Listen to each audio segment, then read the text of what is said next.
So have you ever wondered how successful people manage their time? Well, in this video, we're going to cover that specifically. And in fact, we're going to cover the myth 31 from the book 100 Myths of Entrepreneurship versus Chainsaw, written by none other than Josh Spurrell, Canada's top leading CPA and business consultant. My name is Desmond Soon, and I'm here to co-host these videos. Now, we do have a whole series of videos as well too, in which we cover these 100 myths. Now, why are these important for you? Because if you're a business owner, an entrepreneur, or perhaps you're thinking of getting started, you want to avoid these myths. These are the common misbeliefs that people have that hold them back, that actually makes them one of the 96 that fail in business. So if you don't want to be one of those, pay attention all the way to the end of the video. And we give you some specific action items that you can also implement. So Josh, myth number 31, you actually talk about that people should tackle, tasks as they come in, as you receive them. It's kind of like putting out fires all the time.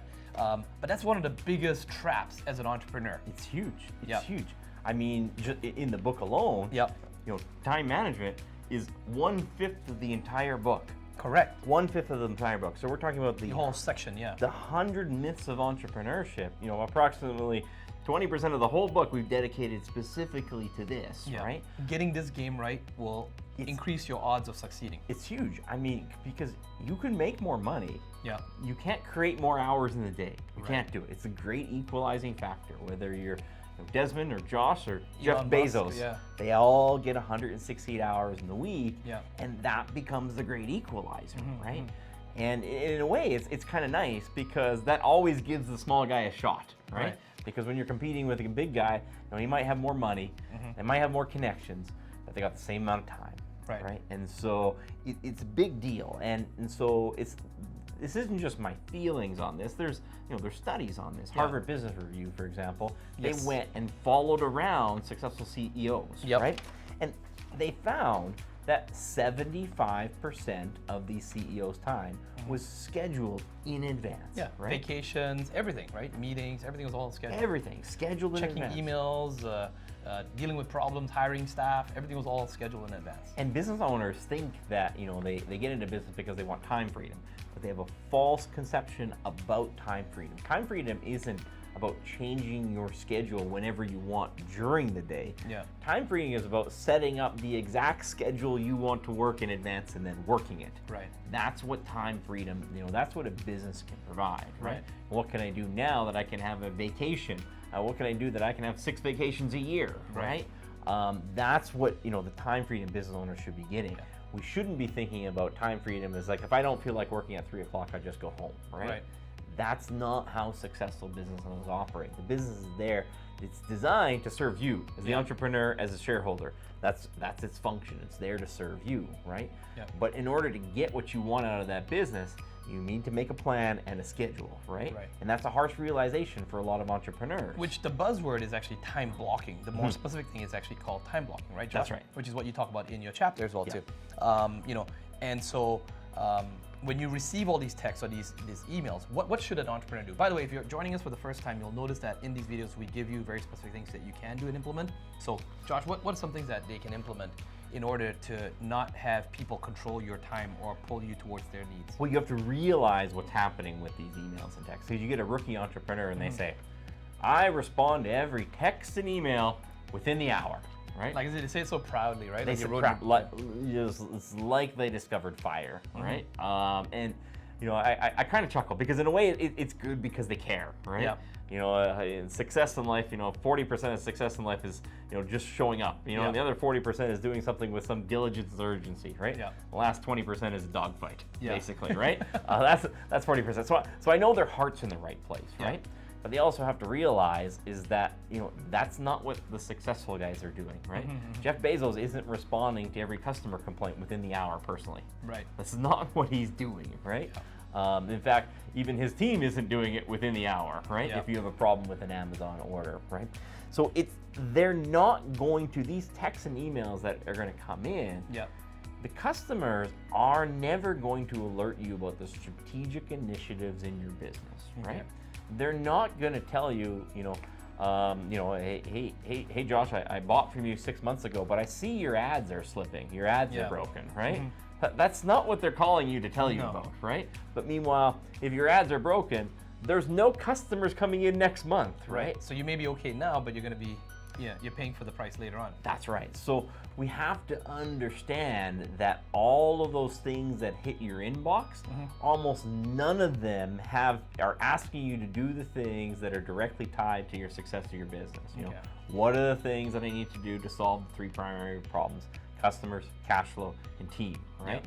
The emails that come in almost never tell you about you're slacking on your marketing, right? Yep. They never tell you, have you done your accounting and looked at your financial reports? This is not what customers and suppliers are going to email and text and call about. It's right? usually someone else's agenda that they're pushing onto you. They need to get answers from you. That's right, right? Yeah. Or they want to sell you something. So the things that happen the most frequently, and often the things that yell the loudest, are very rarely the things that are actually the most strategic things that are going to move the business forward.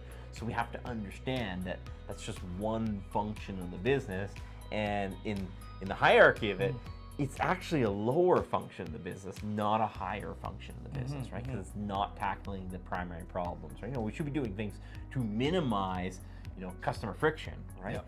But we're never going to eliminate it. It's just part of business, right? Yep. And if we, spend our life in pursuit of eliminating customer friction, we're never going to do the other things that really move the needle. Yeah. So then, Josh, okay, so we talk about, what are the things that we have noticed that successful people do?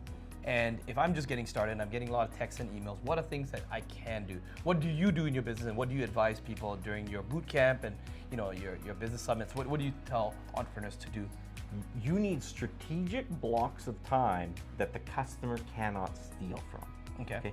Customers, suppliers that no one can steal from, family members. Not even, oh really? Associate, I mean, you need blocks of times that are written in stone, chiseled out of granite that nobody can steal from, right? Okay. This is the time when you're doing your marketing. This is the time when you're doing your sales, okay? This is the time when you're doing your billing and your administration and your accounting, okay? This is the time you're building your team. Man, if you got a problem today, imagine if you stop your recruiting and stop your staff training. Right. How many problems are you going to have next month if you ignore that, right? Right. These need to be specific blocks of time, and you need to defend them with your life. Right. Like this is your business, right? If you stop those, it will fail. Yeah. So, are there any other departments? You just mentioned a bunch there. Sales, marketing, finance, accounting, staff training, or recruiting, hiring. Is there any other areas that people should be time blocking out as well too? A lot of times people will need blocks for production of the business too, right? Like fulfillment and stuff like that. Fulfillment, the actual, but business owners, they tend to know that already. Yeah. They know they need time, for the production and the fulfillment of the business, right? Yeah. But they probably tend to overestimate how much time that should take of it, right? Meanwhile, they have no hours devoted to marketing, right? And then they're wondering why they can't get any customers. Like, well, you didn't spend any time on it. It's not just money, how much. Or they don't spend enough time on training their staff and solving problems and nurturing new leaders, or. That's right. And so now they're consistently just dealing with issues because they have no way out, right? Yeah. They're never going to have more competent people doing the work because they have no time to train them. So they're the fireman that comes in and like, oh, let me put out the fire all the time. Let me get out of the way, let me solve the problem. That's right. Right, okay. So you need to have these, and they just need to be etched in stone, because I guarantee you no one will ever ask you to do them. Not your customers, not your suppliers, not even your employees, right? Yep. They're very rarely going to ask for anything of the strategic importance that's actually going to move your business forward. So myth number 31 here is that you should, tackle tasks in order that you receive them. And no, you don't want to be doing that. You want to actually time block, and you want to actually focus on the critical things that's going to move your business forward. So Josh, when do you deal with these fires? Because I like what you're saying here, but hey, look, these fires do happen. Yeah. So when do they get tackled? How do they get tackled? You should have specific times just for this purpose. Okay. Especially in the infancy stage of your business, right? Yeah. It's okay to have an hour set aside every day to actually deal with these burning fires, right? Yeah. You got to go into the factory to check what's going on. You got to contact, suppliers or outsource workers, right? You actually have to go do a job site visit, right? You have to have meeting times set up with the customers. Whatever it is in your business, every business is slightly different, but you need times to actually deal with this, right? And I would suggest, as your business moves forward, that this is one of the tasks that should be off of your plate, right? Okay. Initially, so you develop like an executive assistant or a right-hand person that handles these things for you? That's right, right? And it should actually, it will actually magnify your ability to deal with these issues, right? Because a lot of the issues are repetitive, right? Someone has the same issue over and over, right? Now, we can try to improve that in policies and procedures, but you don't have time to do the policies and procedures if you're consistently dealing with that issue, right? Yeah. So when you can get that off to someone else, you do want to get that off to someone else. When you're starting out, you probably have to have a block for these unforeseen issues, for these burning fires, right? Yeah. As you move forward, you want to offload that to someone else, an executive assistant or a manager, right? Yeah. And it's actually going to increase your ability to deal with this, because one of the things when you're dealing with people who are having issues, when there's friction, a lot of times the single best way to diffuse that friction is to have the same person, have multiple people offer the same solution to the problem. Okay. Can you give an example? A customer has a problem with a delivery. They're expecting a delivery at this particular time, right? Yeah. And no matter what, you know for sure that there's only one, maybe there's two delivery, companies in town that can do it, and they're both the same amount of time, right? Yeah. Yeah. They're just mad that they can't get their delivery on Thursday and it's going to come on Friday. And it does not matter who calls them. Yeah. And it doesn't matter what the purpose. They are going to bite the head off of the first person who calls them, right? Yeah. Yeah. Not because you did anything wrong. It's just because no solution, no practical solution exists for their problem, right? Correct. Yeah.